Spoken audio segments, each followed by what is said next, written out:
The suspect then rapidly accelerated down the street that you see behind me, striking most of the pedestrians right here in this block that you see between 9th and 10th Street. It's so bad. I just saw all these people just flying. It was terrifying.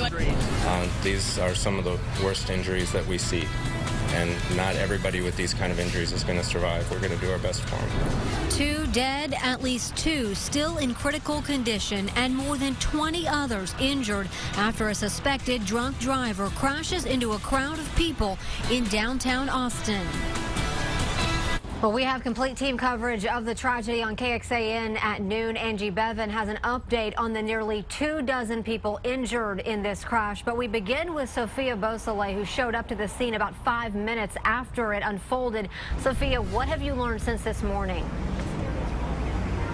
Well, the press conference was about an hour ago. We heard from Police Chief Art Acevedo. We also heard from Mayor Lee Leffingwell and the managing director for South by Southwest. And first and foremost, they all sent their condolences to the victims and their families. And they all shared the unanimous thing, the fact that they were all just in disbelief that this happened.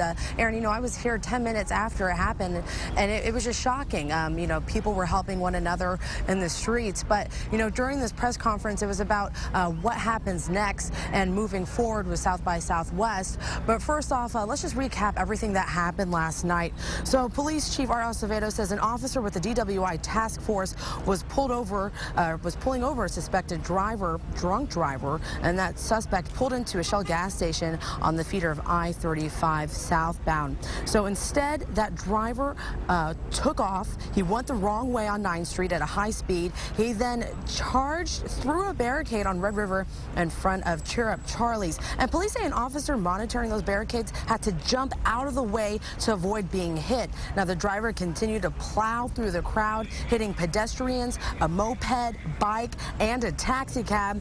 He crashed into a parked van on 11th Street and led police on a foot chase. Now, get this. Remember that officer I was telling you about that jumped out of the way? That officer was able to run all the way down the street on Red River to chase the suspect, tased him, and took him into custody. Now, police say a local woman, an Austin woman on the moped, died at the scene, and the man riding the bike was from the Netherlands, and he died on the scene. So again, during the press conference, it was about moving forward and what's next for South by Southwest this weekend.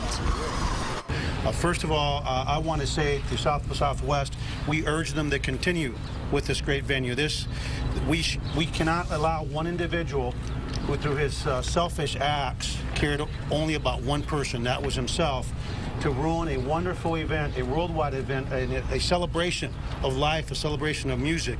And I think if you were to cancel events, it would be a victory for evil and not a victory for humanity. The South by Southwest staff is stunned and deeply moved by the events of last night. Dozens of us were here on the scene when the incident occurred.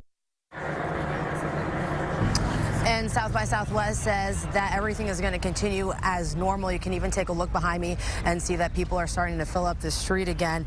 When it comes to the suspect, many people have been asking, who is he? Do we know anything about his blood content level or anything like that? We will not until this afternoon. Police say they won't release the suspect's name because he has not been formally charged yet, but he is facing 2 counts of capital murder along with multiple counts of aggravated assault with a vehicle. But again, go to KXAN.com for the latest updates with what we get from this afternoon.